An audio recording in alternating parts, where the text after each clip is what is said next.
La obra de Richard Wagner probablemente sea la más influyente no solo del siglo XIX, sino también del siglo XX, y por qué no en este siglo que también acaba de comenzar, aunque hoy lo tenemos un poco olvidado.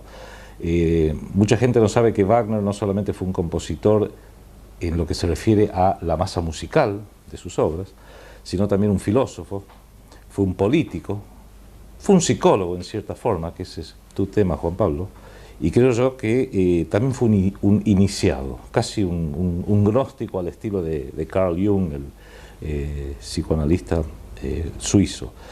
Innegablemente la obra de Wagner se puede interpretar en distintos niveles.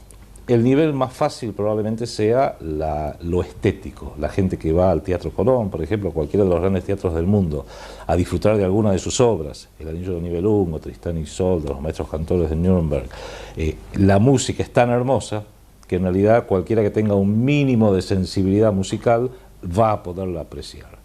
Ya el texto es más complejo. En primer lugar hay que entender algo de alemán, porque hay muchos juegos de palabras. Y aún así, durante décadas era casi, aún sabiendo alemán, era casi imposible saber lo que estaban diciendo o lo que estaban cantando, salvo que uno conociera la obra. Esto se ha resuelto muy inteligentemente en todos los grandes teatros del mundo a través de la proyección, como si fueran subtítulos, que están supertítulos, como en el Teatro Colón y en los principales teatros, donde se traduce lo que se está diciendo y permite seguir mejor la obra. Con lo cual, ya la obra en sí, el texto, encierra un enfoque filosófico, incluso político, muy puntual de Richard Wagner. Agreguémosle a esto, cuando subimos del nivel estrictamente estético para pasar ya a lo que es el relato, que no solo se limitó a relatar mitos germánicos, como fue en el caso de El Anillo del Nibelungo, o uno de los episodios del Caballero del Grial, como fue, bueno, en realidad dos de los episodios, como es Tristán y Isolda y Parsifal, sino que él les dio un corte muy específico. En El Anillo del Nibelungo, por ejemplo, él cita un drama político, que tiene una interpretación amplia. La izquierda, por ejemplo, lo ha tomado como una suerte de crítica al capitalismo. Incluso en Bayreuth, en Alemania, en Baviera, donde él hizo construir su teatro, que se dedica exclusivamente a representar sus obras, se ha llegado a hacer una versión marxista del Anillo del Nibelungo, donde Wotan sale con una vestimenta como si fuera un empresario del siglo XIX, y los nibelungos que trabajan y van forjando el oro son como pequeños obreros, como si fuera prácticamente una crítica marxista de la obra de Wagner, totalmente equivocada a mi juicio. También se la puede interpretar como muy favorable, premonitoria, quizás preparatoria, de lo que fue el principal movimiento político en la propia Alemania en el siglo XX. Por más que Wagner muere en 1883, el movimiento político que se sucede en Alemania después de la Primera Guerra Mundial,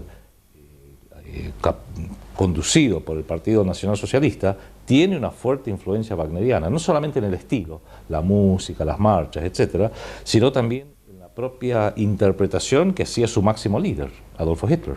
Hitler era wagneriano, tenía una enorme sensibilidad musical y estética, era íntimo amigo de la familia Wagner, invitado de honor cuando se daban los festivales de Bayreuth en el verano, en todos los veranos en Alemania, y él veía, hacía una interpretación, creo yo, muy acertada de ciertos aspectos de la obra de Wagner, donde algunas son, yo creo que los propios enemigos de Alemania lo entienden, que hasta han terminado calificando a Wagner como una suerte de nazi o nacionalsocialista, cosa que es grotesco porque, insisto, Wagner muere en 1883, el Partido Nacional Socialista se funda en 1923 y llegan al poder en 1933, 50 años después.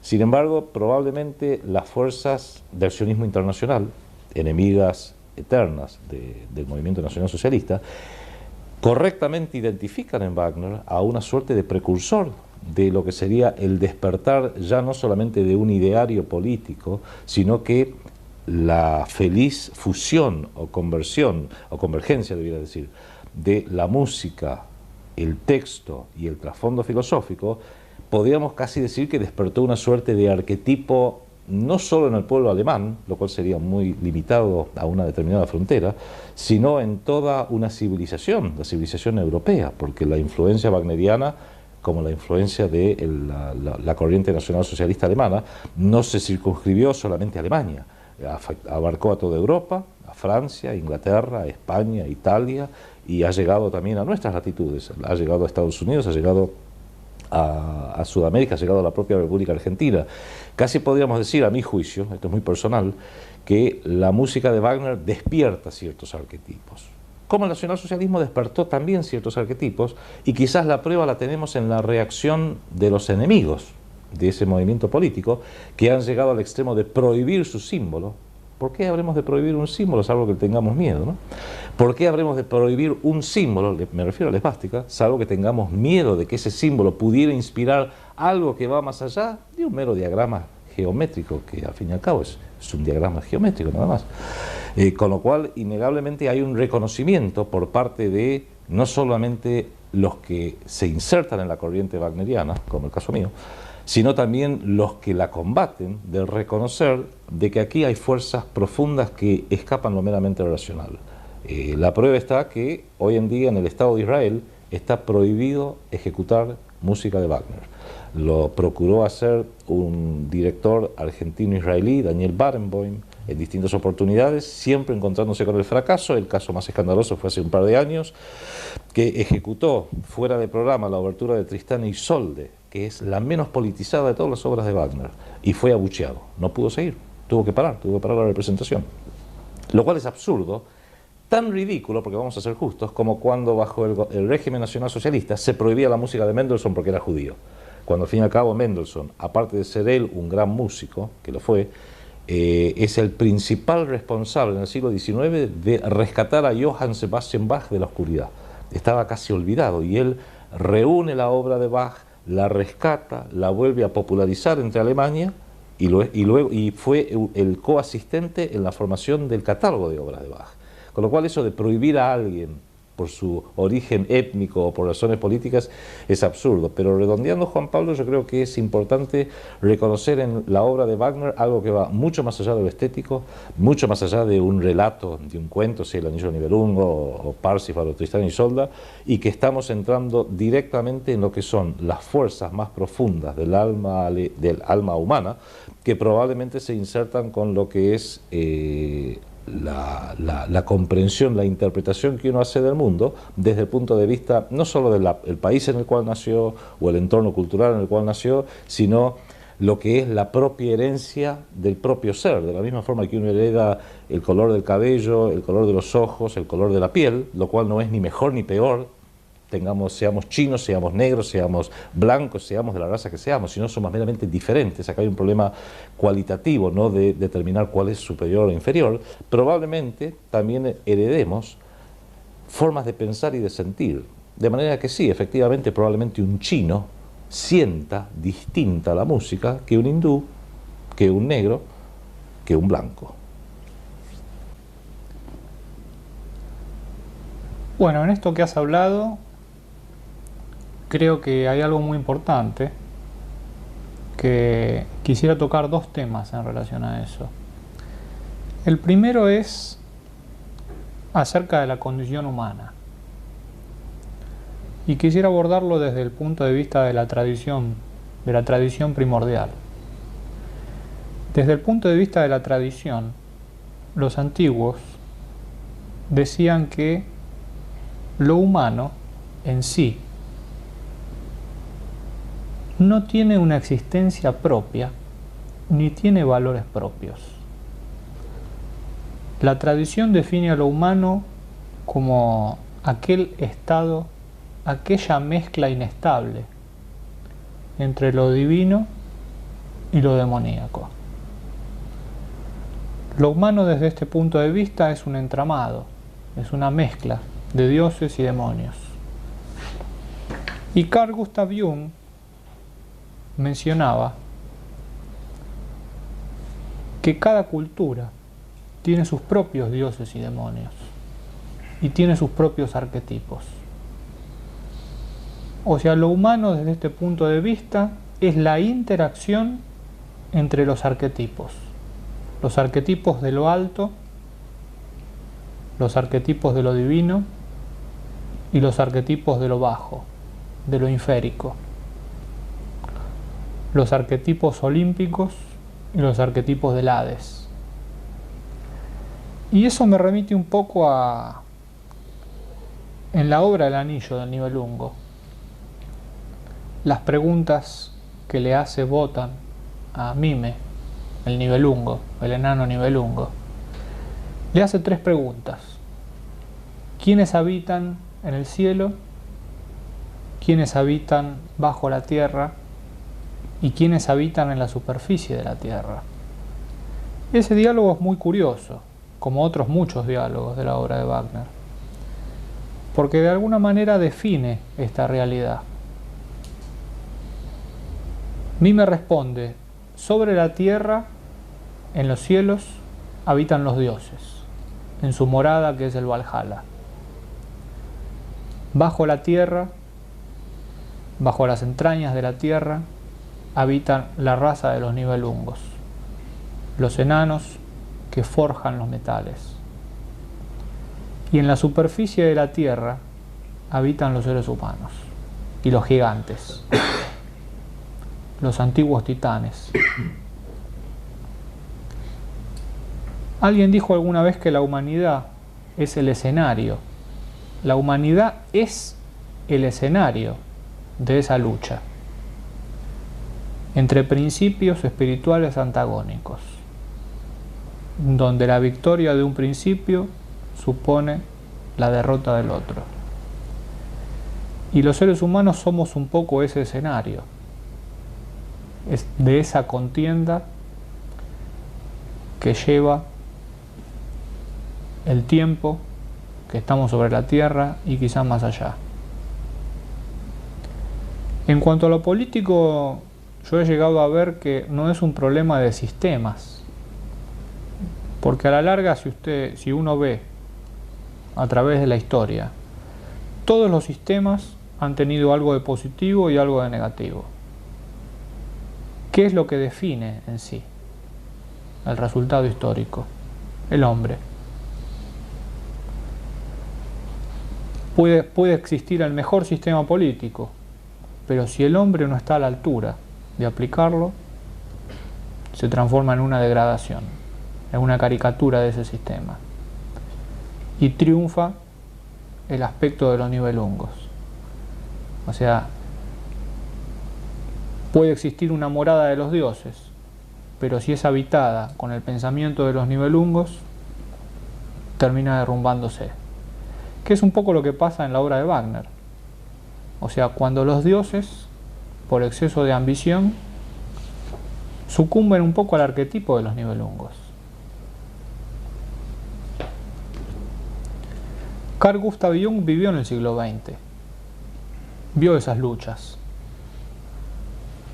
fue parte de ellas, y creo que extrajo una gran moraleja de toda esa situación. Así como Wagner, como creador, también extrajo una gran moraleja, que es su obra, la cual nos ha legado a nosotros. Recuerdo que vos has escrito el libro El Profeta de la Edad de Hierro, caracterizando un poco a la figura de Richard Wagner.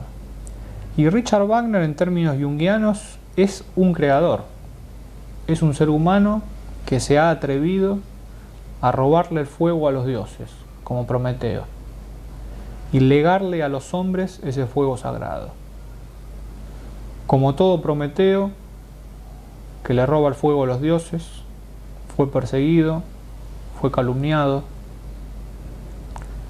y también ha sido una especie de Prometeo, que también ha estado en el fuego cruzado, como todo pionero, como todo hombre que se para sobre sí mismo y se atreve a crear. Se atreve a salir del determinismo de los dioses y de los demonios y se revela, como el héroe wagneriano, como Sigfrido. La raza de los Belzungos, que Wotan decía, recuerdo en la obra de Wagner, que era la raza que más amaba, porque si bien estaba en contra por el anatema y la perseguía, lo que buscaba Wotan era esa chispa sagrada de rebeldía prometeica que está presente en la raza de los héroes. Desde un punto de vista junguiano, esto es maravilloso, porque ilustra el mayor desafío que planteó Jung desde la psicología. Esto es, que el hombre se reconozca como individuo absoluto y desde el cerco de su yo resista el embate de los arquetipos, confronte a los arquetipos de lo invisible con las armas en la mano y no se deje fagocitar por los arquetipos, ni de los nivelungos ni de los dioses. Y esto desde el punto de vista de la tradición tiene una enorme importancia, porque los dioses de alguna manera ansían eso, los arquetipos de alguna manera ansían eso. Wotan despreciaba a la raza humana que había creado, porque decía que era una raza de sirvientes, de seguidores, de seres que obedecían. Y él decía que le daba asco verse reflejado en la figura final de todos los ciegos obedientes de esa raza, que lo que él necesitaba precisamente era alguien que le muestre otra cosa y no su propio reflejo. Y eso es lo que logra Siegfried, de alguna manera. El héroe que representa la raza sagrada de los prometeos, que es de alguna manera la raza sagrada de la humanidad, la raza del espíritu, como define la tradición.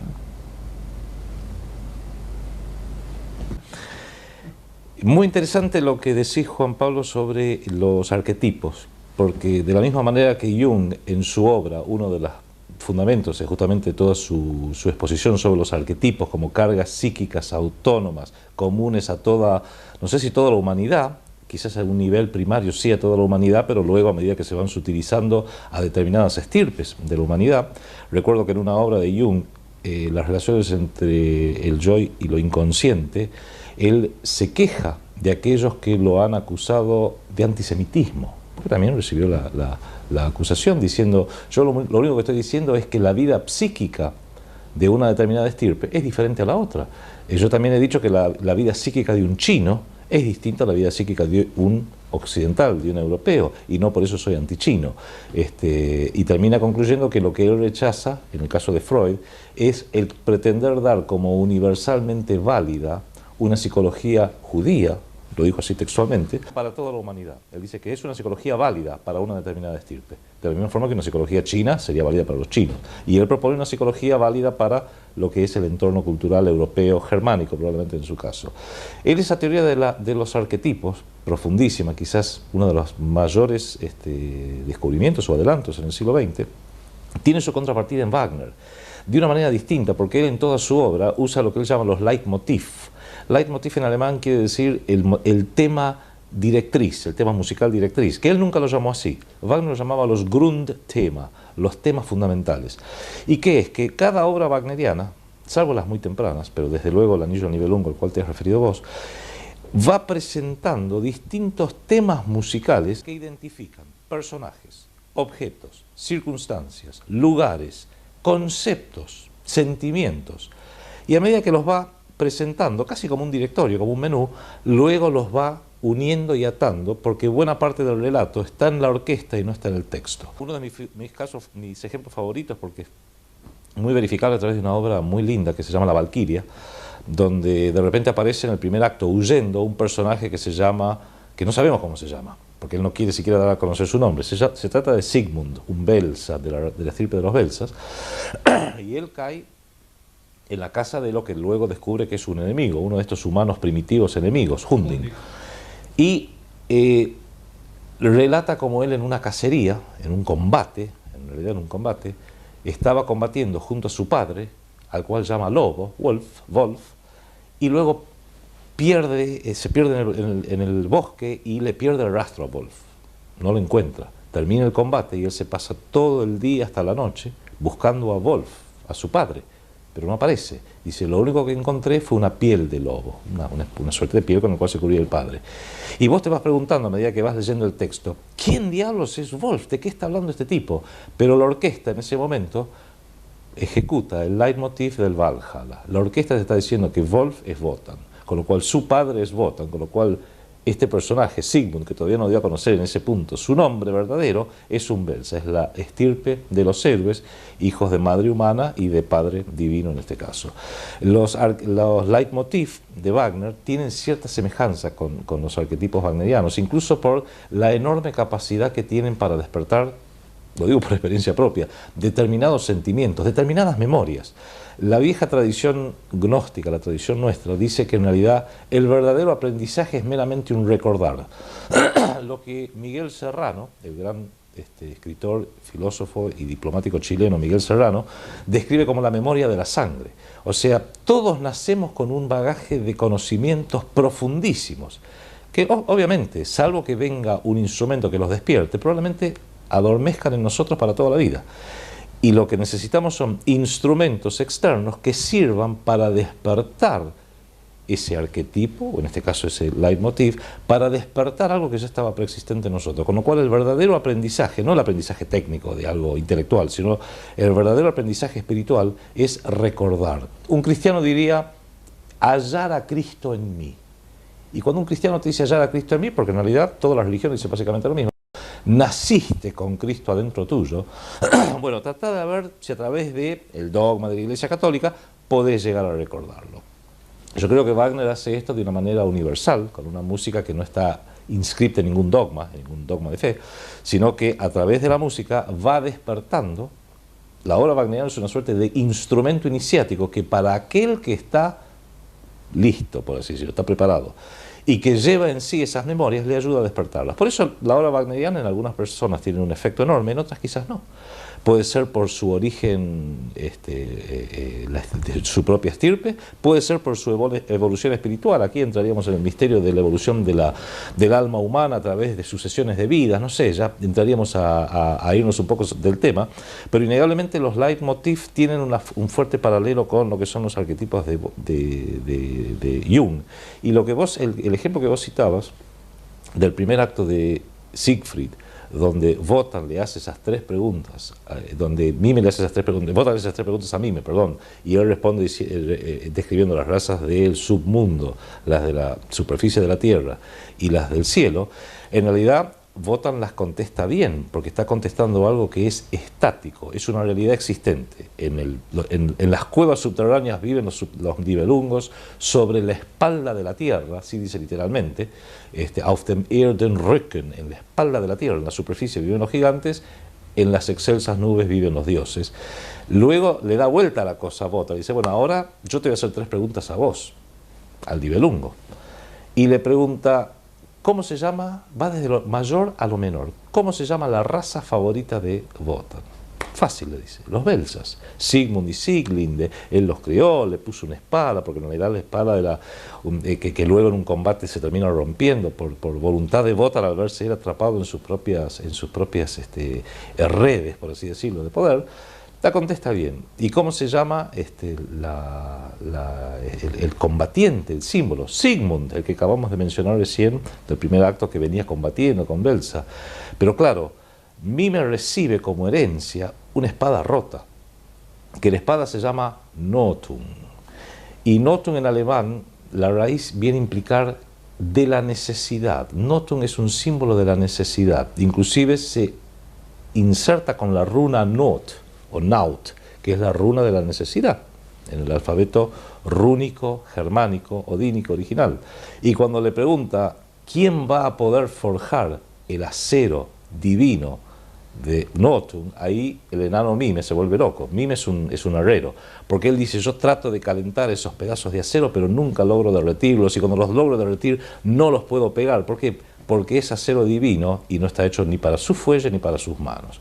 Entonces Wotan le explica que en definitiva el que va a forjar la espada tiene que ser necesariamente un héroe, que va a ser Siegfried. Y ahí es muy interesante porque hay una evolución a través de la obra El Anillo del Nibelungo, que aclaremos que se trata de la famosa tetralogía, que en realidad es una trilogía con un preludio, porque es El Oro del Rin, como una suerte de preludio, él lo llama así un Vorabend, una noche previa, El Oro del Rin, y luego la Valquiria, Siegfried y el Ocaso de los Dioses, que es el apocalipsis, el fin del mundo. Y la evolución de Wotan es muy interesante porque el Oro del Rin, que es la primera ópera, Wotan aparece como un ambicioso casi insoportable. Quiere hacer construir el Valhall, quiere ejercer el poder, él graba sobre su lanza con runas sagradas los pactos que hace y es tan ambicioso que incumple el pacto que hace con los gigantes para que le construyan el Valhalla. No les da a Freya, la diosa de la belleza y de la juventud, no se la da. Por eso, para no dársela, termina robando el oro, traicionando a los propios nibelungos para pagarle a los gigantes, que ya ahí, a partir de ahí empieza la maldición sobre el oro. Pero Wotan en el Oro del Rin aparece como un dios ambicioso, casi humano en su ambición. Luego, claro, en la Valquiria él le quiere dar la victoria a Sigmund, de su raza favorita, pero sus propios acuerdos, el propio respeto que le debe a Fricka, su mujer, lo obligan a darle la derrota, a imponerle la derrota. Y a partir de ahí él se transforma en un dios trágico. Su hija Brunhilde cree intuir lo que él realmente quiere, que es darle la victoria a Sigmund, y lo desobedece, y esa desobediencia encima lo obliga a él como padre, rígido y germánico, a castigarla, la pone a dormir en una muralla de fuego hasta que venga alguien y la despierte. Claro, lo arma de forma tal que ese alguien sea una persona, un héroe, que tenga el coraje para atravesar la muralla de fuego. Pero ya en la Valquiria es un dios no tanto ambicioso, sino trágico. En la tercera ópera, Siegfried, que es lo que estabas relatando vos antes de las tres preguntas y lo que acabo de relatar yo de las tres preguntas, no aparece como Wotan, aparece como Wanderer, que es el viajero, que se lo reconoce porque viene con un sombrero muy bajo sobre la cara, sobre el rostro. ¿Por qué? Porque Wotan era el dios de un solo ojo, era un dios solar. Y se dice que perdió un ojo en prenda para aprender el secreto de las runas. Wotan pende del árbol del mundo, Yggdrasil, crucificado como una imagen cristiana, milenios antes de Cristo, para poder entender el misterio de las runas. Ese dolor, ese sufrimiento agónico, catastrófico, cristiano inclusive, quizás cristiano con K, hace que él entienda el secreto de las runas, la magia de las runas. Y por eso él viene, como perdió un ojo, él como viajero en esta tercera ópera aparece con el sombrero bajo como para disimular que le falta un ojo.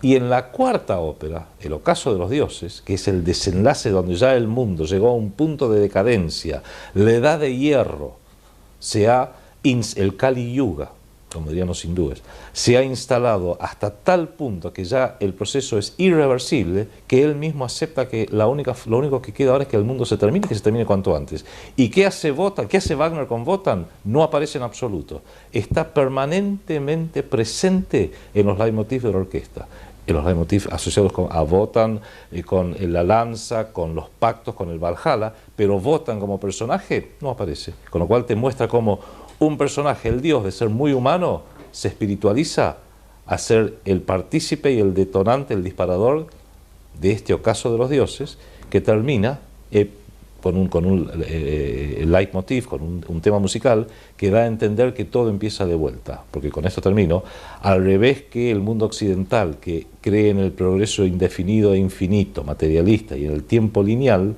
la tradición gnóstica, la tradición nuestra, siempre habla del tiempo cíclico.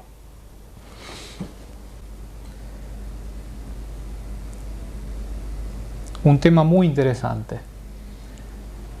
Los leitmotivs de Wagner, desde el punto de vista de la psicología junguiana, serían la semilla que implican la nota clave de los arquetipos.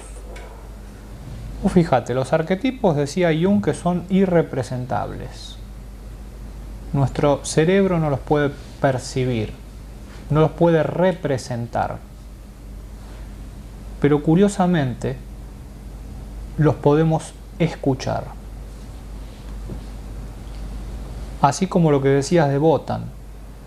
Nuestro espíritu, en la Edad de Oro, podía ver a los dioses. en su morada. En la edad de plata, ya no. En la edad de bronce, menos. Y en la actual edad de hierro, solo nos queda escucharlos. O sea que la clave en esta edad de hierro está en el arte de escuchar. Escuchar a los arquetipos. Ahí volvemos al tema del leitmotiv. Escuchar esas notas claves de los dioses. Escuchar el susurro de los dioses para poder orientarnos y despertar. En la tradición se menciona que el primer paso es escuchar. Primero está el escuchar. Sobre cuántas cosas uno tiene que haber triunfado en sí mismo para poder escuchar. Escuchar implica simplemente y tan eso. Implica acallar los ruidos internos.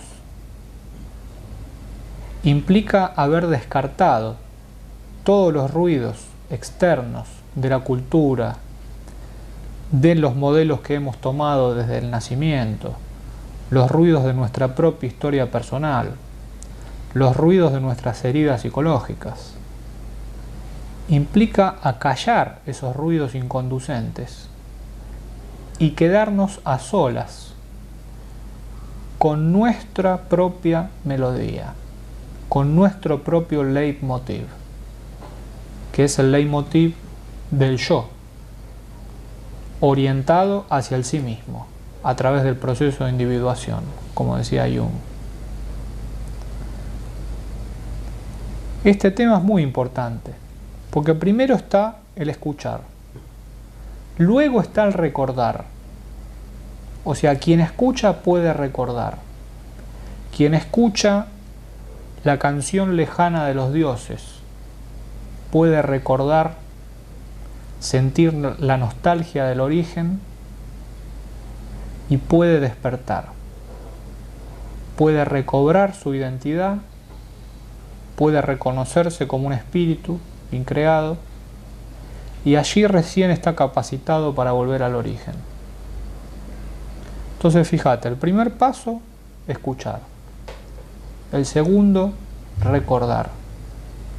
El tercero, aplicar. O sea, quien escucha y recuerda puede aplicar. O sea, puede tener una acción sobre sí mismo y sobre el mundo. Y el cuarto paso es realizar. Solo quien escuchó, recordó y aplicó puede realizarse como espíritu. Que fíjate que es un cuaternario, como las 4 edades. También. Esto es muy interesante, el tema de los arquetipos.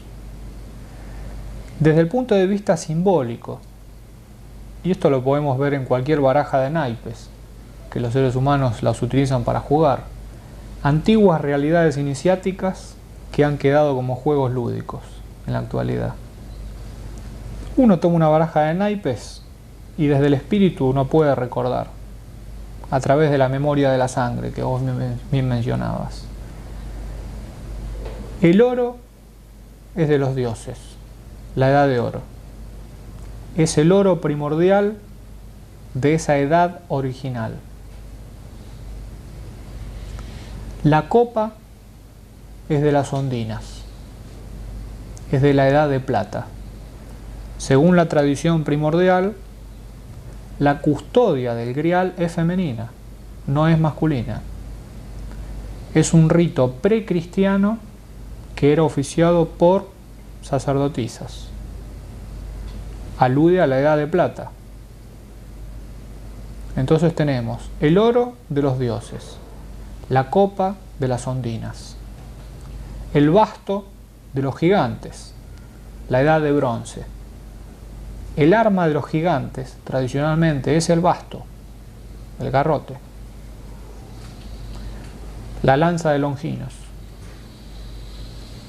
y finalmente la espada de los hombres, el Excalibur, la espada sagrada. La espada como símbolo del eje del espíritu. Fíjate que la espada es la columna vertebral, es el eje, es el tronco, es lo más auténtico del ser humano, que lo puede llevar con su doble filo hacia el origen. Fíjate que en cualquier juego de cartas están las 4 edades y está la clave para el retorno al origen. El oro de los dioses, la copa de las ondinas, el basto de los gigantes, la espada de los hombres. Fíjate incluso las claves de cada edad. ¿Cuál sería la clave para el Kali Yuga? Esta es la época de la espada, curiosamente, desde la tradición, que es en la tradición occidental, en la tradición hermética occidental, se dice que es la postura correcta para relacionarse con lo invisible. No a través de una postura pasiva, como la espiritualidad oriental, de abrirse a lo invisible en una postura pasiva, sino de confrontarse con lo invisible con las armas en la mano, con la espada en la mano. Esto es con una postura y por una acción, con una postura activa. Es el hombre de acción. Solo él puede resistir ser fagocitado por los arquetipos. Solo él puede confrontar con los arquetipos y remontarse hacia el origen. Eso lo vivió Jung también. Cuando Jung se separa de Freud, dando por cumplida esa etapa, Jung tenía una gran afinidad para confrontarse con los arquetipos. Y Jung le dice, yo volveré del ámbito de los arquetipos y de lo invisible con un gran botín para la psicoterapia. O sea, con un gran botín, después de luchar con los arquetipos, resistirse a ser fagocitado por ellos. El yo de Jung emerge, pasa por esa crisis existencial en la mitad de su vida y emerge transfigurado, habiendo resistido a ser fagocitado por los arquetipos, permaneciendo fiel al yo y al sí mismo. Fíjate que una de las grandes claves que ha dado Jung a la espiritualidad de esta época es permanezcan con un yo fuerte. El yo no es lo que creo de mí, el yo no es lo que siento, es algo más profundo. Es esa espada que, como nuestra columna vertebral, nos está sosteniendo sin que nos demos cuenta. A través de ese centro, a través de ese yo, uno puede orientarse hacia el sí mismo, a través del proceso de individuación, a través primero de confrontar con la sombra. Solo quien confronta con la sombra puede abordar el ánima y el ánimus. Solo quien realiza el ánima y el ánimus puede vislumbrar el sí mismo. Un gran sendero que nos legó Jung como fruto de su propia obra y como fruto de su propia vida también. Interesante lo que decís sobre la espada como símbolo de este Kali Yuga, porque la espada es de hierro y esta es propiamente dicha la edad de hierro. Eso es otra cosa que claramente se ve reflejado en toda esta simbología de la forja de la espada, del hierro fuerte, del hierro azul, como dice literalmente, el acero azul, como dice literalmente tanto Siegfried como Mime cuando van forjando la espada.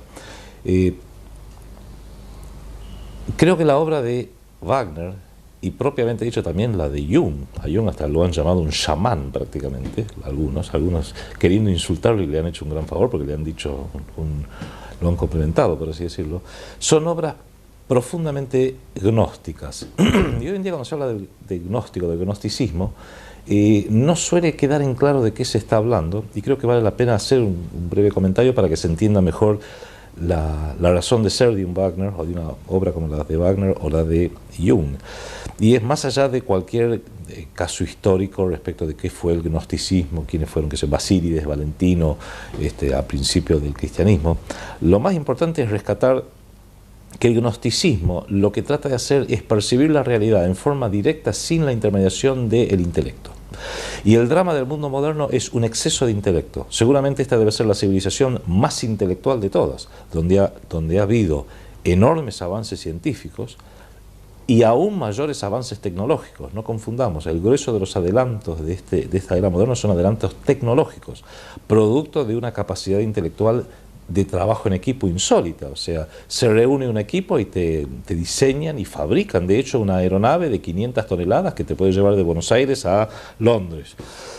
Y lo hace con total certeza, con total seguridad, con todo lo que conocemos. Son proezas tecnológicas, productos del intelecto, que por supuesto son buenos, desde un punto de vista, pero desde otro punto de vista son negativos porque nos hace confiar excesivamente en el intelecto y nos hacen creer, erróneamente a mi juicio, de que podemos resolver todos los problemas a través del intelecto. Y mientras que podemos resolver problemas a través del intelecto, como por ejemplo cómo viajar a alta velocidad de un punto a otro, o cómo comunicarnos a la distancia, o cómo grabar a dos personas que están hablando para que luego otros lo puedan ver a través de un equipo de televisión, que es lo que estamos haciendo en este momento, para las cosas fundamentales el intelecto no solamente no sirve, sino que suele ser un estorbo, que es lo que estabas diciendo vos, que en esta era los arquetipos se asemejan a los leitmotiv en el sentido que el leitmotiv te guía, te orienta, te va direccionando a que hay que escucharlos. Porque en realidad la música no tiene una racionalidad, no hay una racionalidad de la partitura, más allá de que haya una estructura interna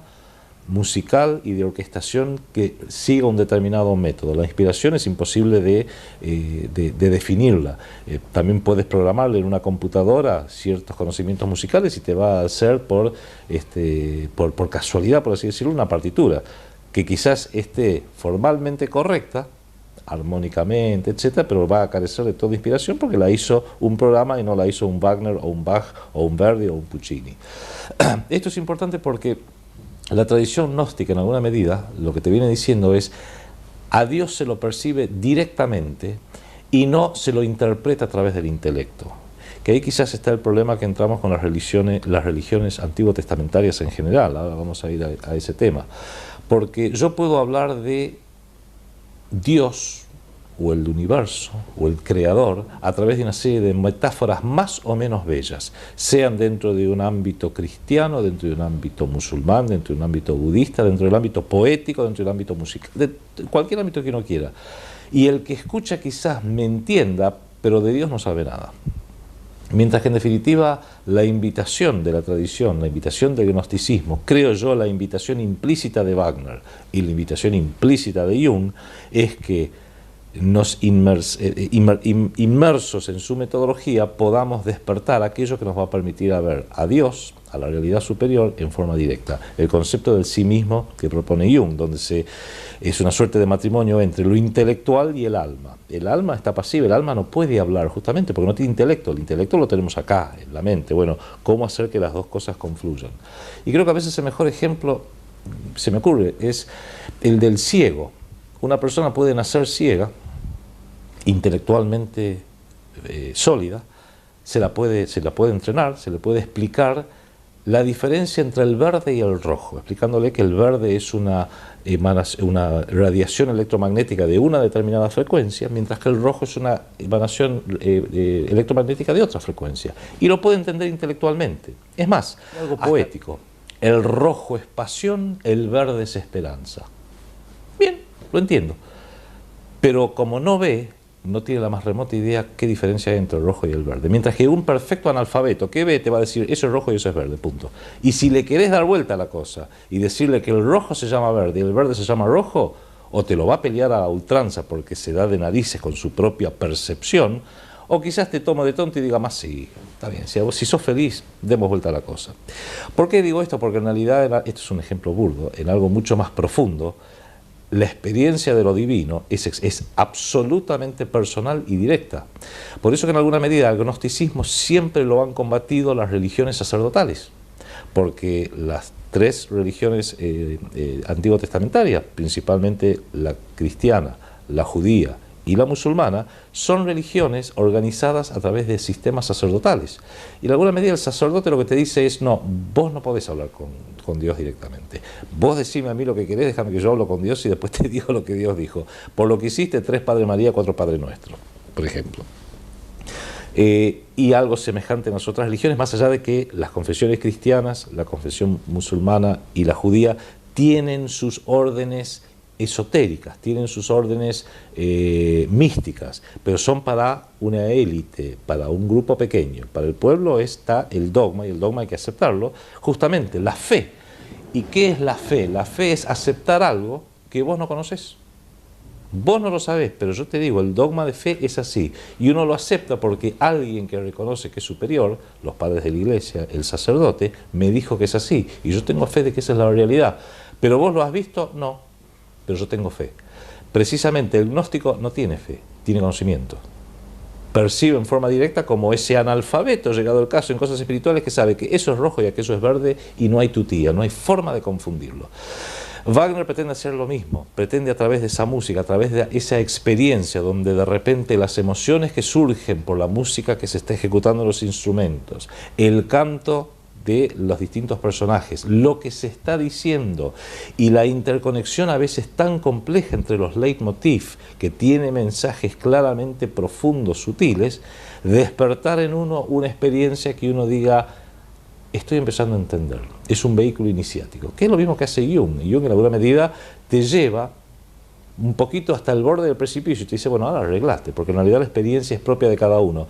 Hay un ejemplo del budismo zen donde un monje tiene que hacer un viaje largo y le pide a otro monje que lo acompañe, porque tengo miedo de ir solo. Le dice, está bien, si quieres que te acompañe, te vas a sentir más cómodo que te acompañe, pero si yo, es muy relativo lo que puedo hacer por vos. Si tenés frío, con que yo me abrigue no te va a servir de nada. Si tenés hambre, con que yo coma, a vos no te va a servir. Y si tenés ganas de tus necesidades fisiológicas, que yo vaya al árbol, a vos no te va a servir para nada. O sea, la experiencia de vida es una experiencia absolutamente propia y requiere de un héroe munido de una espada. La espada es instrumento del intelecto. La espada es un ejemplo del intelecto, que es el instrumento de esta edad de hierro, del Kali Yuga, para poder penetrar en estas cosas. En el segundo acto de Siegfried, Siegfried se queda dormido en un bosque y escucha el canto de los pájaros, o sea, en un bosque primordial, que está en la flauta, en el clarinete, en el oboe y en el corno inglés, distintos pájaros, distintas aves que cantan en las copas de los árboles. Pero él escucha el canto del pájaro como música y él trata de responderles con su cuerno, con el leitmotiv de Siegfried, que lo hace muy fuerte y lo hace medio a lo bruto. ¿Y qué logra? Despertar al dragón, despertarlo a Fafner, el dragón. Entra en combate con el dragón, mata al dragón, ¿cómo? Sacando la espada y hiriéndolo en el corazón del dragón. Y ahí pasa algo muy interesante. Al introducir la espada en el corazón del dragón, fluye sangre del dragón que le va sobre el dedo, la sangre del dragón quema y él instintivamente se lleva el dedo a la boca. Bebe la sangre del dragón, bebe la sangre de lo que son las fuerzas primordiales. A partir de ese momento, lo que era el canto de los pájaros en la orquesta pasa a ser el mismo canto de una soprano fuera de escena que le va diciendo lo que tiene que hacer. Que en realidad el tesoro del Nibelungo se olvide del oro, que es fuerza material, que tenga el anillo y el Tarnhelm, el yelmo mágico al cual te referías vos. Que si lo que está buscando es su otra media naranja, su contrapartida, hay una mujer, pero no puede ser una mujer cualquiera. El ave lo va a dirigir a una mujer que está sobre una colina en una muralla de fuego, Brunhilde, la hija de Wotan. Con lo cual te va diciendo que en realidad hay que entender el canto de los pájaros después de haber dominado, de haber fagocitado a esos arquetipos, al dragón, que son las fuerzas primordiales, con lo cual el combate es un combate sin cuartel. Con lo que en alguna medida, y con esto redondeamos, el gnóstico entra en combate porque entre las cosas que tiene que abandonar está la fe. Tiene que entrar en ese terrible terreno oscuro solo. Nadie lo va a llevar de la mano, ningún sacerdote, ninguna fe, no, tiene que entrar solo. Con esto no quiero decir de que las religiones sean negativas, en absoluto. La religión es el primer paso. Lo que pasa es que si uno se queda meramente en el primer paso de la fe, y puede quedarse atrapado toda la vida. En realidad la fe es un primer paso, es un primer entender, para luego incursionar en la oscuridad, encontrarse con el dragón, matar al dragón, previamente haber forjado la espada, que es el intelecto, que es una espada de doble filo, sirve para bien y para mal. El intelecto puede liberarte, te puede atrapar para toda la vida. que es lo que creo le pasa a buena parte de la gente hoy en día.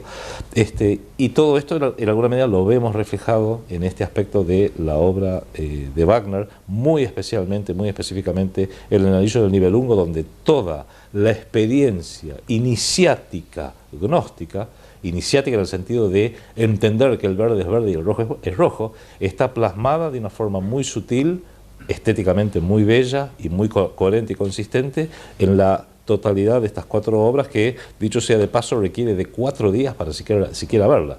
Wagner no es fácil, a propósito es difícil. Nadie puede ir a Wagner a decir, no tengo nada que hacer esta tarde, me voy a ir a ver una ópera de Wagner, porque se va a dormir, se va a querer morir el pobre tipo. Wagner te exige una entrada, no una entrada monetaria, sino te exige el esfuerzo de escucharlo una, otra vez, entenderlo, estudiarlo, para recién ahí poder apreciarlo. No es algo que vas como a un concierto y decís, voy a escuchar a Wagner. Difícil es tararear una melodía de Wagner, como se puede llegar a tararear otras melodías. O sea, te exige un esfuerzo ya desde el vamos, no es para cualquiera. Es muy bueno el tema que has tocado, Adrián, acerca del gnosticismo. El gnosticismo ha sido quizás, a mi entender, el movimiento más importante que se ha dado en Occidente a nivel espiritual. ¿Por qué? Y aquí podemos reflotar cuando Martin Buber lo acusa a Jung de gnóstico, como una acusación. Bueno, en cierta forma era gnóstico Jung. Yo no veo por qué tenga que ser un insulto, ya que cualquier ser humano, por más imparcial que sea, toma una postura en cuanto a su propia espiritualidad. Ahora, ¿cuál es el valor del gnosticismo? Vos fijate que los grandes movimientos espirituales de la humanidad, el budismo, el cristianismo, el Buda, la etimología de la palabra Buda, alude a un estado del ser. Buda es el despierto, el despertado. La palabra Christos alude a otro estado del ser, el marcado, el ungido, el crismado. De ahí viene Christos. Fíjate que no son personajes históricos, y esto no quita que hayan existido los personajes históricos, pero lo más importante es que son estadios del ser. Es una posibilidad del ser humano en cuanto a la realización. Y el gnosticismo lo ha entendido así. El gnosticismo ha planteado grandes temas que podemos sintetizar. ¿Como cuáles? Las líneas gnósticas han postulado, curiosamente, fíjate el arquetipo que postulan, que estamos presos dentro del gran campo de concentración, que es la creación, creado por un Dios imperfecto, que es el demiurgo. Fíjate el arquetipo, la actualidad del arquetipo. Los seres humanos estamos presos en un campo de concentración del cual, ¿qué es lo que nos queda? Orientarnos y escapar. Escapar de este universo era la obsesión para los gnósticos. Por eso no podía darse un movimiento de seguidores como en las otras religiones. Porque quien es un seguidor sigue siendo prisionero. Lo que los cristianos decían de Cristo, el gnóstico lo dice de sí mismo. Esa es la gran diferencia. Es revalidar en Occidente la doctrina del hombre Dios. Es asumir la propia divinidad y no arrodillarse ante ningún Dios. En la ortodoxia cristiana, uno no se arrodilla ante Dios. Uno está parado, mirando a Dios cara a cara, pero no se arrodilla. La actitud de arrodillarse ante Dios no pertenece al arquetipo sagrado occidental, a la postura correcta.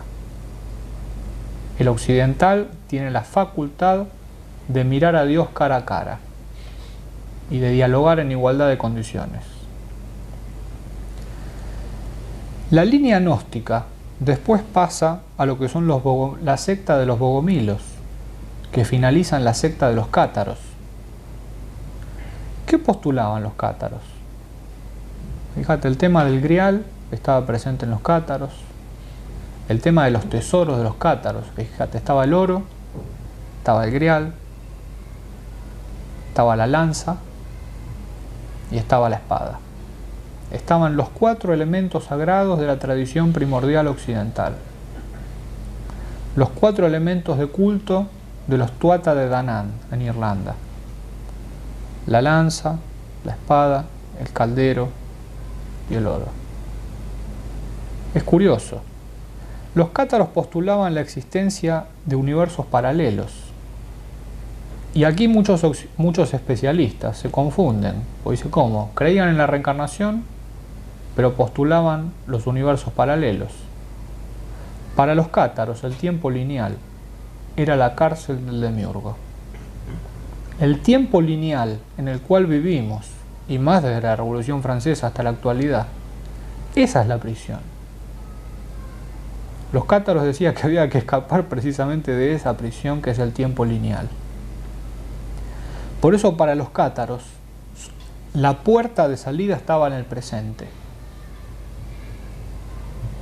Cuando uno imagina hacia adelante o cuando uno recuerda hacia el pasado, es un fantasma, no es un espíritu. El espíritu vive en el presente. Y los cátaros aceptaban la doctrina de la transmigración de las almas, pero no como la reencarnación se enseña hoy, en el tiempo lineal. O sea, yo fui tal cosa en una vida anterior y voy a hacer tal cosa en una vida futura. Sino que ellos decían, no, está todo en el presente. Aquí, en este momento en el presente, quien se mantiene siendo fiel a su propio espíritu, tiene la llave para abrir la puerta a los múltiples mundos.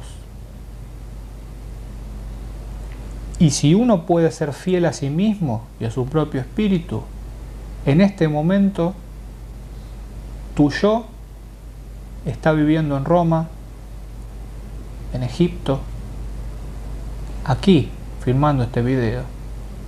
Y quizá en este momento que estamos invocando a Roma y Egipto, quizá hay alguien como nosotros mismos, en este momento, que tiene un vislumbre o una chispa de alguien parecido a sí mismo que está en otra época. Fíjate la poesía que hay en esa concepción. Fíjate la realidad que hay en esa concepción. Ese es el tiempo mítico, que no es el tiempo lineal. Esa es la originalidad que predicaron los cátaros en el siglo XII. Y Jung hace una postulación en su psicología junguiana que es tremenda. Jung dice, hasta el siglo XII, la relación con la divinidad podía ser mediatizada por sacerdotes, pero a partir del siglo XII se activan en Occidente 2 arquetipos que le permiten al ser humano confrontarse cara a cara con la divinidad. El arquetipo de la dama y el arquetipo del grial, que son las 2 disciplinas que imponía el rey Arturo a sus caballeros. El culto a la dama y el culto al grial, no como culto de seguidores, sino como disciplina. ¿En qué consistía cada uno? El culto a la dama era la disciplina del amor eterno. A través del amor humano, recobrar el paraíso y contactarse con el arquetipo del amor eterno. A través del grial, en palabras de Wagner, redención al Redentor. A través del grial, recapitular el misterio de la sangre y poder finalizar como finaliza Parsifal en la obra Parsifal, que es la última obra de Wagner. Parsifal comienza siendo un huérfano y un peregrino, en una postura pasiva ante la divinidad, y termina siendo el guerrero que vuelve de muchas batallas, y el rey del grial, el mago. Termina en una postura activa. Fíjate, en la obra final de Parsifal representa todos los arquetipos que debemos transitar como occidentales para individualizarnos. Pasar de una postura pasiva a una postura activa. Dejar atrás al huérfano y al peregrino y abordar el arquetipo del guerrero y del mago, aquel que se forja su propio destino. Es muy interesante. Y Jung termina diciendo que son dos experiencias muy peligrosas: el culto a la dama y el culto al grial. ¿Por qué? Porque al confrontar a la divinidad cara a cara, se produce algo así como el estallido de un relámpago, que es lo que los orientales llamaban la realización o el satori. Entonces, o el hombre emerge transfigurado de esa experiencia, o el relámpago disuelve todo lo que no es sagrado en el hombre. Si el hombre ha podido vivir su vida en términos de inmortalidad, emerge transfigurado. Porque ese trueno o esa fulguración del rayo tiene la finalidad de descartar todo lo inconducente en el ser humano. Entonces fíjate, de toda nuestra vida que hemos vivido, ¿cuántos momentos han sido sagrados? ¿Cuántos momentos han sido un reflejo del origen? ¿Cuántos momentos hemos recobrado el paraíso, nuestro propio paraíso perdido? Solo esos momentos pueden sobrevivir al embate del rayo, de la runa Sig, que en el libro tibetano de los muertos, la confrontación con el rayo es la posibilidad de liberación. Y fíjate que eso lo han traído los cátaros a Occidente, el misterio del grial y el misterio del amor eterno, que después dio origen a las canciones de los trovadores, que inundaron Europa a partir del siglo XII. Desaparecen los cátaros, pero quedan los trovadores, quedan los poetas guerreros, sosteniendo el legado occidental sagrado. Yo creo que Wagner ha sido un poeta guerrero, y Jung también. Y gracias a su legado, nosotros podemos hoy recapitular nuestro propio origen sobre la obra de estos individuos que han sido fiel a sí mismos. Y por haber sido fiel a sí mismos, nos han podido legar la obra original de cada uno. Y yo creo que eso tiene un gran impacto sobre el mundo. La unión de nuestras propias originalidades. No el encolumnarnos como seguidores detrás de una idea, sino la unión de nuestras propias originalidades. Fíjate que ese ha sido el común denominador de todos los grandes hombres. Muy buena tu exposición, desde luego, y muy buena tu referencia a los cátaros, siglo XII, que no es casualidad que la Iglesia católica de la época los combatiera ferozmente. En realidad, la Santa Inquisición se funda en manos de la Orden Dominicana, se funda siglo para combatir a los cátaros, para destruirlos, y prácticamente los terminan, no creo destruyendo, pero sí desbandando. Se dice, una de las líneas tradicionales dice que los cátaros fueron los últimos custodios del grial, que desaparece en alguna medida, y bueno, hay distintas líneas de a dónde ha ido a parar. Algunos incluso hablan de que vino a nuestro continente, el Huitramana Land, la tierra de los hombres blancos, según lo describía el gran Jacques de Maillet, profesor Jacques de Maillet, hace ya 40, 50, 60 años.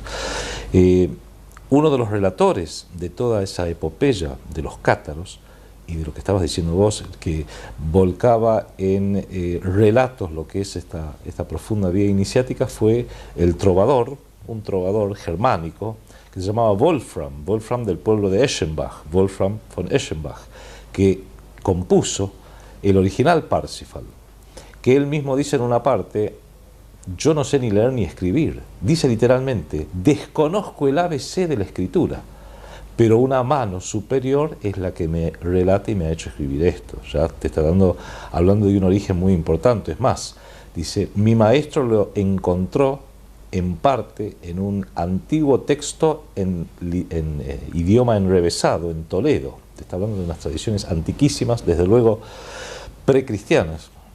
Y en base a ese Parsifal, que en la versión de Wolfram von Eschenbach del siglo XII lo escribía con una B corta, como vos bien dijiste recién, Juan Pablo, Wagner compone su última ópera, que es el Parsifal, que le escribe con F, para distinguirlos en alguna medida, porque su tributo al Wolfram era total, y se basa sobre esa obra.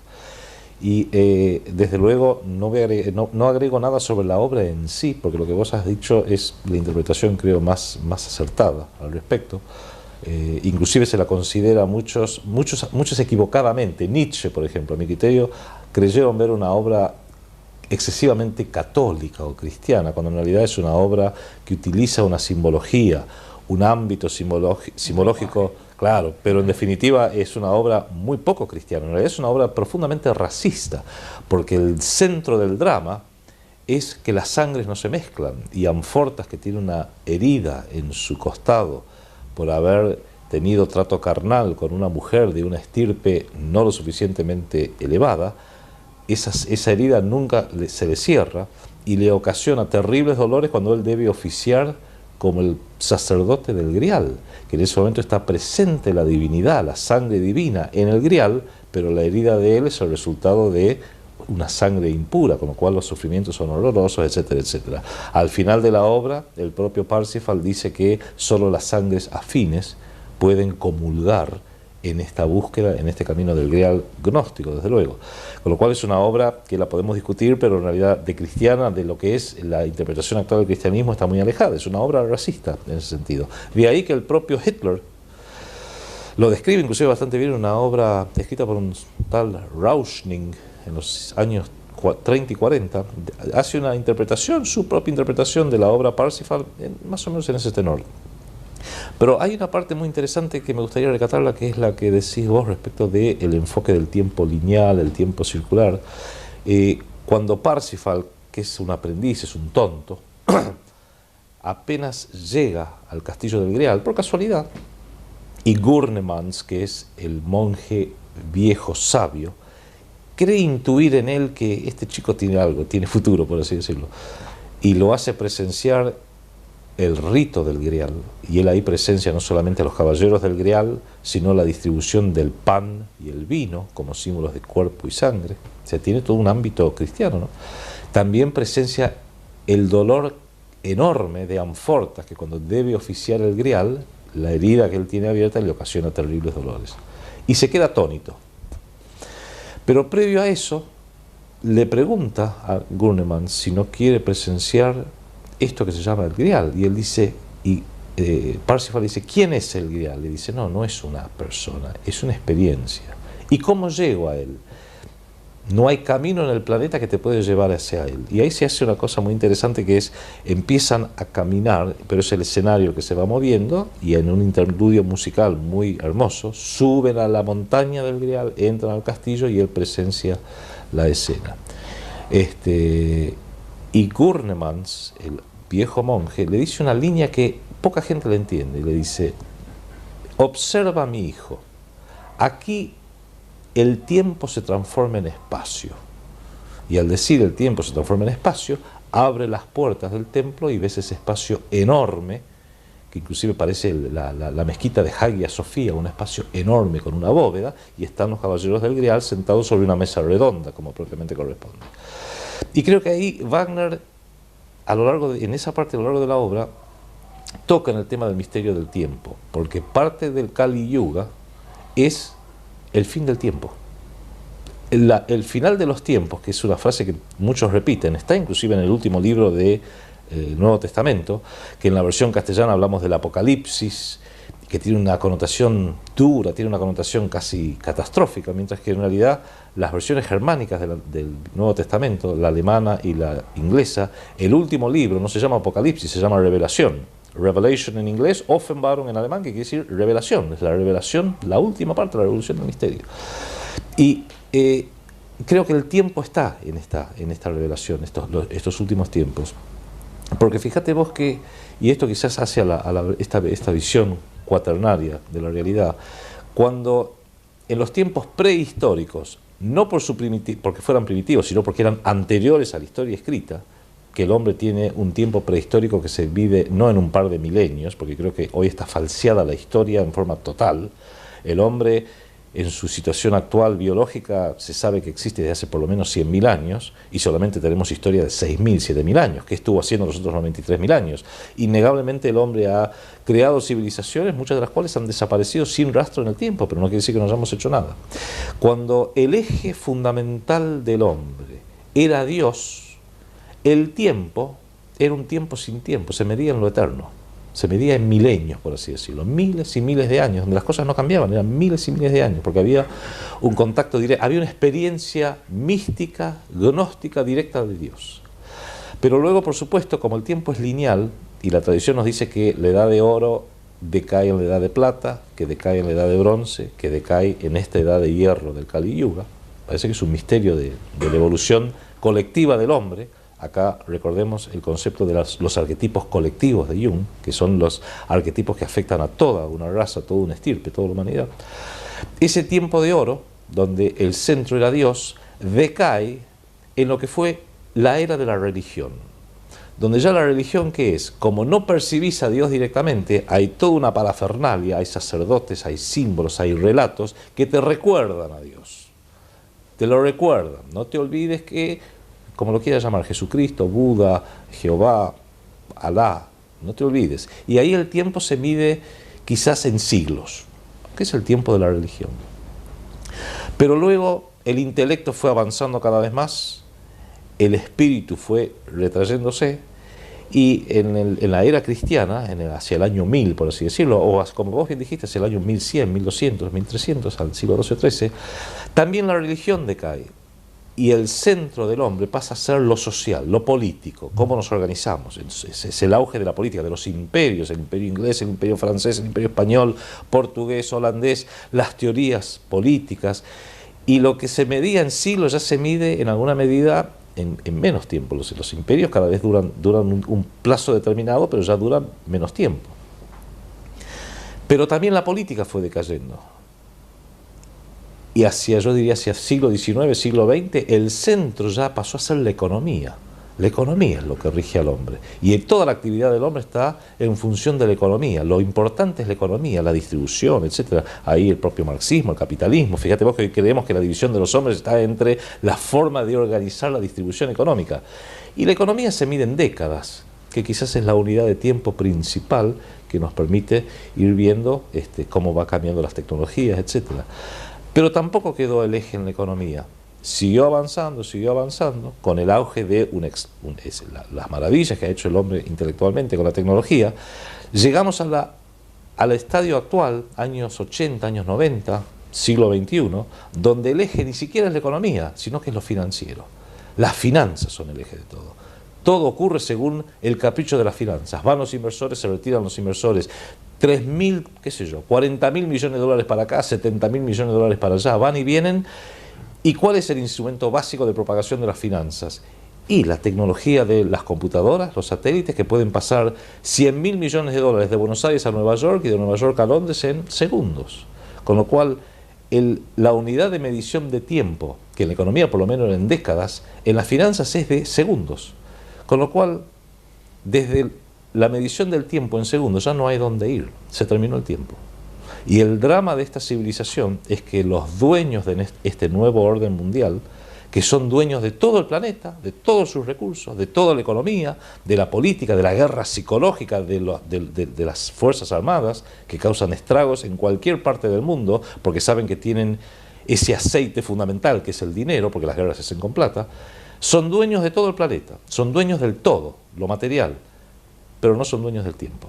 Perdieron el tiempo. ¿Por qué? Porque se les terminó el tiempo. ¿Por qué? Porque ellos mismos, sin darse cuenta, el arquetipo fue conduciendo al hombre para que el que está en el poder tenga poder sobre todo, pero no tiene tiempo. ¿Por qué? Porque ya el tiempo se mide en segundos.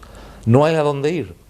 Con lo cual, en alguna medida, yo creo que el hecho de que la humanidad llega en este siglo XXI tan terrible, a donde grupos pequeños, en definitiva, controlan todo, pero carecen de tiempo, es que el único lugar hacia donde ir ahora es que termine el ciclo y, siguiendo la tradición nuestra, con el fin del Kali Yuga, a través de un trastocamiento prácticamente del propio eje de la Tierra, por decirlo de alguna forma simbólica, tenemos que iniciar un nuevo ciclo con una nueva edad de oro, donde innegablemente, nosotros lo vamos a ver, entre el fin del Kali Yuga y lo que sea el reiniciar de una nueva humanidad, una nueva edad de oro, donde el tiempo va a ser nuevamente eterno, va a haber un espacio de indeterminación, de ambigüedad, de oscuridad, según como uno lo mire. Yo diría que, más que decirlo como bueno o como malo, de necesidad en un misterio cósmico que desconocemos, pero que por alguna razón la providencia y el creador así lo ha hecho. Y sintetizando, creo que lo que Wagner trata de hacer en el Anillo del Nibelungo, por ejemplo, y en el Parsifal, notablemente en esas dos obras, es representar esto y entender de que no es ni bueno ni malo, sino que es necesario. En el teatro de Bayreuth tuve suerte de ver una de las últimas representaciones que se hicieron cuando todavía el teatro estaba en manos de la familia Wagner. Luego, por razones económicas, se lo tuvieron que dar al Estado y ahí cambió todo. Pero hacían una versión moderna, pero muy buena del Anillo del Nibelungo, sobre un escenario redondo, cuyas partes se podían levantar para ser puestas en escena muy modernas, pero bastante interesantes. Y El Oro del Rin, que es la primera ópera, abría con el escenario ese, redondo, totalmente vacío, con una luz azul que lo inundaba. Pasaba El Oro del Rin, pasaba la Valquiria, pasaba Siegfried, pasaba el Ocaso de los Dioses, se terminaba el mundo, se incendiaba el Valhall, terminaba el mundo y al final el escenario volvía a ser el escenario vacío, redondo, bañado de una luz azul. O sea, termina exactamente como comienza, que quizás es la mejor forma de simbolizar el tiempo cíclico. Muy bueno esto que has dicho, Adrián. Maravilloso. Muy bueno. Yo quizá podría agregar, desde el punto de vista de la psicología junguiana,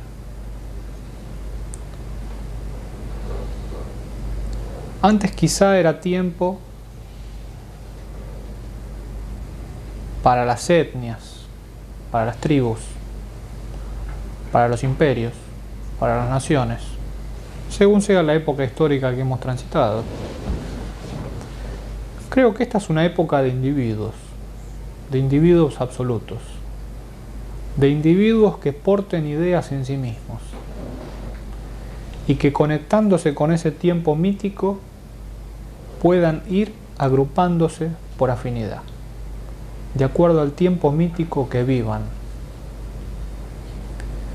Es curioso, fíjate, la Revolución Francesa, a partir de la Revolución Francesa se crea el Estado-Nación. Los primeros Estados-Nación son Estados Unidos y Francia, como la apoteosis del tiempo lineal, el Estado-Nación como entidad abstracta, con límites artificiales al paisaje. Y creo que, fíjate que eso está variando a través del agotamiento del tiempo. Entonces, ¿cuál sería la nueva forma en este momento? Fíjate que sería la agrupación de individuos que porten en sí ideas afines. Fíjate que eso es lo único que puede dar respuesta a los nibelungos, a la raza de los nibelungos que gobiernan hoy el mundo, tendiendo sobre el mundo y sobre la civilización la maldición del anillo, la maldición del anillo del oro, que aquel que tenga el dinero, ¿cómo era la maldición de Alberich? El que lo tenga, que lo carcoma la ansiedad de perderlo, y el que no lo tenga, que lo carcoma la envidia de poseerlo. Ahí está. Fíjate lo que es el demonismo de la economía en este momento. Aquellos que tienen los bienes están temerosos de perderlos, y aquellos que no los tienen están todo el día pensando en cómo lograr un bienestar económico. Es la maldición del anillo en acto. Fíjate que en este momento la posibilidad está en escuchar a Wagner. Fíjate que decíamos anteriormente, los dos grandes pilares que dejó la tradición occidental del catarismo, el arquetipo de Tristán e Isolda como el amor eterno, el arquetipo de Parsifal, del Grial, de transformarse en rey del Grial. Fíjate que entre Tristán e Isolda y Parsifal está la tetralogía de Wagner. Fíjate que son procesos psicológicos que un individuo puede hacer en relación a su propia individuación. Recobrar el primer amor, recobrar el amor eterno, el paraíso perdido, el origen,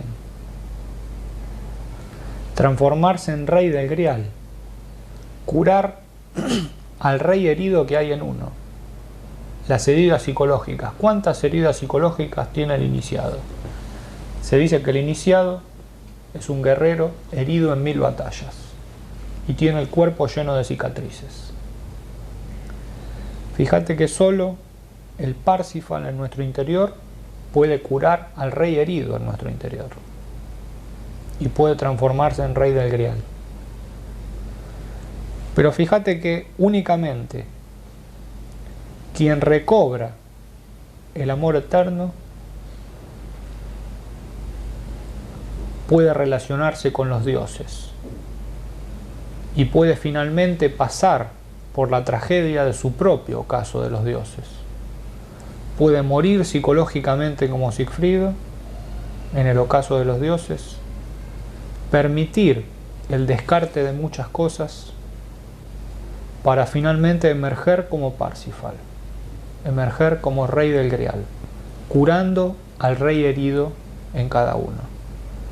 Fíjate que son arquetipos que nos ha legado Wagner con su propia vida, con su propia obra, que son un tratado para poder orientarnos hacia el sí mismo, como decía Jung, hacia nuestra propia totalidad. No en vano Jung decía que la representación del sí mismo en Occidente es Christos, pero no el Cristo cristiano, judeo-cristiano, sino el Christos, el portador de luz, el ungido, el marcado, el portador de luz, como decían los gnósticos. Es el Christos unido a Sofía.